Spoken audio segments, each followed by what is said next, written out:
What's going on, guys? Welcome back to the channel, or if you're new here, my name is Blair and this is Throttle Blip. Now, this is not something that I typically do, but it's something that I feel like I need to do. And that's because, like most of you watching this video, I was trying to decide, is the Harbor Freight lift really good enough, or do I need to spend the extra money to get something better? So I've had this lift for going on about 2 years now. I bought it used and I've spent a lot of time with it, so I know where it's good, some of the areas where it's not so good. So we're going to go over that really quickly. I do want to point out that this wheel chalk, which is an area where it was not good, not even close to good. The Harbor Freight lift comes with this wheel chalk, which is absolutely terrible, does absolutely nothing. When I got this lift, it already had this one on it. I'm pretty sure you can find this wheel chalk on Amazon. And it's not perfect either, but it's way better than what came from Harbor Freight. And if memory serves me correctly, I want to say it was about 40 bucks. Very, very well worth the upgrade. Now, this lift is my Black Widow Pro, and I've had this one for about a year. I've used it a ton. It's my go-to lift for obvious reasons. And we'll get into that and talk about why I prefer this one over the Harbor Freight, but I still find myself using both. This lift has been nothing short of amazing, and this is what I'm going to be using to compare to the Harbor Freight lift to kind of point out some of the weaknesses and show you guys what you get when you spend a little bit more money. And it's not designed to be a Black Widow versus Harbor Freight video, just more of a premium lift versus the Harbor Freight lift comparison. And also, to be fully transparent, I do have an affiliate link set up with Black Widow, so if you guys do end up purchasing one of these Black Widow lifts after watching this video from the link down in the description, I will get a little kickback, but I'm not biased. I'll tell you the good, the bad, the ugly. And if I had to do it all over again, you know, obviously I own both of these lifts now, but if I was just going to buy one, which one I would go with. So the Harbor Freight lift currently retails for just over $550. Now, most of you probably live near a Harbor Freight, but if you don't, you can get this shipped. It's going to be about 130 bucks. Taxes are going to run you about another 50 bucks. So all in, if you're having this lift delivered to your house, it's about 750 bucks.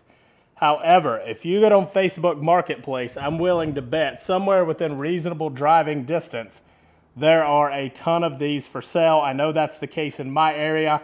And I want to say I see them going for roughly $400 to $500 bucks. You know, a lot of times people are trying to get full value. But there's so many on there that you're usually able to negotiate a good deal. And with that, sometimes Harbor Freight has deals. A buddy of mine bought this lift, and I want to say he paid, you know, right at $100 off. So, I mean, it was roughly 470 bucks to get this lift brand new. He went and picked it up. So, a really good deal. And to be honest, after using this for 2 years, even at the full retail price, if you do not have a motorcycle lift and this is all you can afford, it is absolutely positively worth every bit of the money to get your bike up off the ground and be able to work on it where you're not laying on the floor.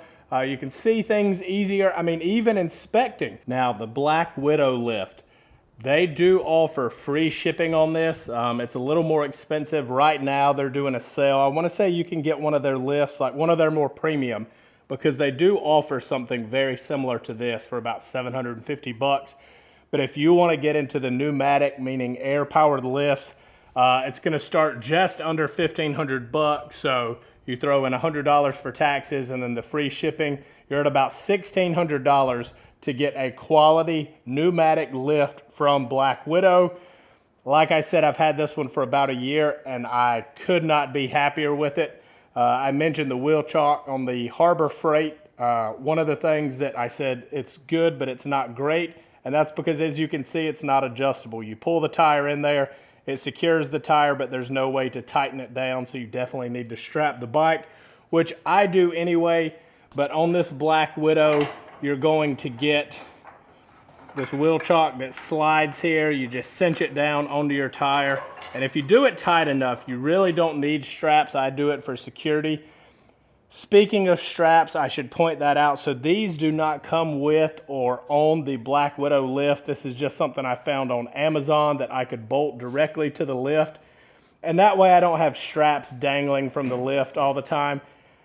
I like a dedicated setup for my straps. I've got a ton of soft ties and straps and stuff hanging over there that I use for these lifts, but it's just really nice to have straps that retract and clean up really nicely. Going over features again really quickly, you will see that the Harbor Freight has this dropout, and that's so if you need to change your rear tire, you're able to do that with the bike on the lift. Now, one thing I do like about the Harbor Freight lift a little more over the Black Widow lift is how long this dropout really is. So depending on the size of the bike that you're working on, your rear tire may be way towards the back or it may be way towards the front. This gives you a lot of adjustability there, whereas the one on the Black Widow is a little bit shorter. For most full-size bikes, it's going to be right about where you need it to be. And while we're talking about dropouts, I want to talk about length because that's something else that you're going to want to look for. So I know a lot of the Black Widow lifts are a little bit longer, which in theory sounds better. For me, I did not want the longer one. This one is 84 inches long. And I know they're not quite side by side, but the Harbor Freight is 86 and a half. So they're almost identical. I didn't want the longer one for that reason. I put the dropout way too far at the back. And in my opinion, the only reason I would need the super long version is if I was going to be working on something that was very raked out. You know, something like a chopper, something with a real long front end, which I don't do. I might one day, and I may regret that, but I would rather have the shop space. My shop's a 25 by 30. I'll do a full shop tour also. So for any of you guys that are gonna ask questions about anything you see in the background of this video, just know a shop tour video is coming soon. But as far as the lift, I just wanted it small and compact so that I could get around in the shop and it wasn't really in the way. Speaking of things being in the way, I've put the ramps on both of the lifts so you can kind of see what that looks like, and obviously these pop right off, which is nice. Again, just walking around in the shop, it gives you a lot more room. This one is designed a lot better as far as like if you're just doing something quick, you don't even need to take it off, so you're gonna throw the bike on, do a quick oil change or something, pull it right back off. You can leave the ramp on there and it's not hurting anything. The Harbor Freight's not hurting anything either, but it clearly wasn't designed to be hanging off the back of the lift like that. One thing you'll notice though is it is a little bit longer, and the value there is it makes it a little less steep to pull the bike on. Now let's talk lifting capacity really quickly. So the Harbor Freight lift is 1,000 pound capacity, and it sounds like a lot until you think about like a Harley touring bike, especially the Ultra Limiteds, the Street Glide Ultra, things like that, things with a touring pack and lowers essentially. Those things are pushing, 900 pounds. So if you've got any stuff in your saddlebags, in your tour pack, what have you, you're going to be really close to that limit. And a real expensive motorcycle on a cheaper lift, pushing the boundaries of its capacity just doesn't give me a whole lot of confidence.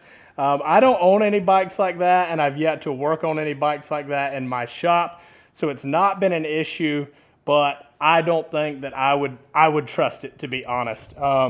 I've seen some fails in regards to that on YouTube and stuff. A lot of that I could see was user error, not the lift failing itself, but I'm not gonna push it.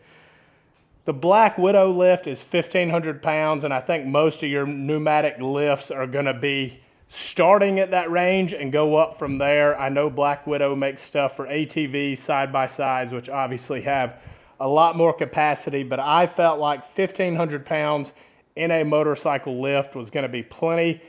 And then you'll also notice this bar underneath. It's literally just a piece of pipe that comes with the lift, but what that's for is added stability, so that this thing is less likely to tip over. And to be honest, I rarely use it. I usually keep it slid in like that just to keep the walkway a little more clear, because I'm usually not walking around on this side. But it is a nice feature. It's a little more confidence inspiring than, say, the footprint of this one. Now, one of the big things, and probably one of the things you guys have already thought about, is how long it takes to get each one of these to their maximum height. Both of them are set up at their maximum height right now. The Harbor Freight lift goes about 1.5 inches higher than my Black Widow, but I haven't, to be honest, I haven't noticed that. I haven't found it a pro or a con either way. So really quickly, I'll give you guys a demonstration on a time that it takes to get both of these lifts up and why that would matter. But before we jump into that, I'll show you guys really quickly. So the lockout system on here is just this bar that swings down. It has these grooves that it can latch into. And then when you're ready to bring the lift down, you just put a little more air in it. This latches underneath the lift bed itself, and it's able to come down. Whereas on the Harbor Freight, I mean, it's simple, but it's effective. You just have this really solid steel bar, depending on which level you want it on. It could be a little bit lower. Obviously, I have it on the highest setting again, but it's literally just a steel bar that comes with the lift that keeps it from being able to drop if that hydraulic pump was to lose pressure. Okay, so as you guys can see, the Black Widow lift is lowered down to its absolute lowest setting, and we'll see how long it takes to pick this thing up.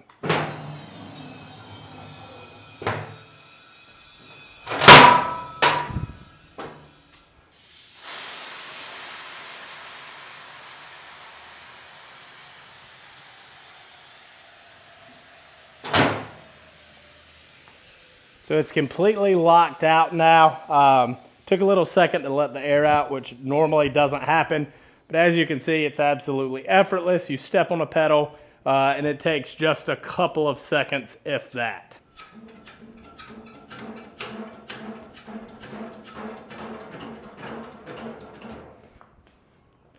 All right, so I can already tell you guys this is gonna have to be a time lapse because this thing takes quite a while. Obviously, you have to lift it up just like the Black Widow to get the bar out. So we'll drop it down to its lowest setting.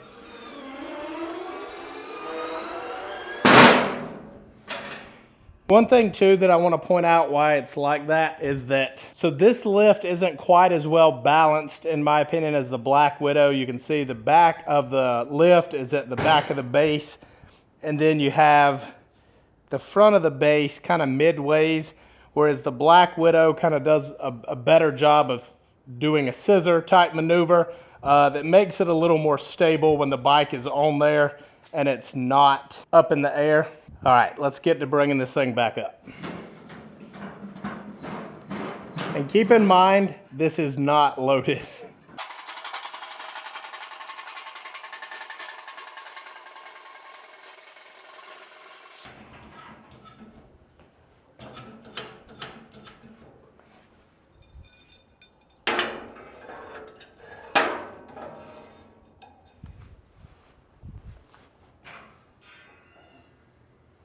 All right, so now this one is fully locked out.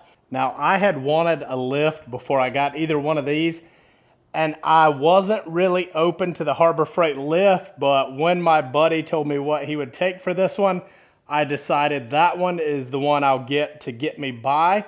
And one of the main reasons that I didn't really want it was because it wasn't pneumatic, it was manual, and that seemed like a pain. However, I'm not servicing motorcycles in here daily. So there were plenty of days and sometimes even weeks where there was not a motorcycle on this lift. So it really wasn't as big of a deal as I was making it out to be. Now I'm doing a little bit more work in here, and that's the reason that I've decided to keep both of these lifts.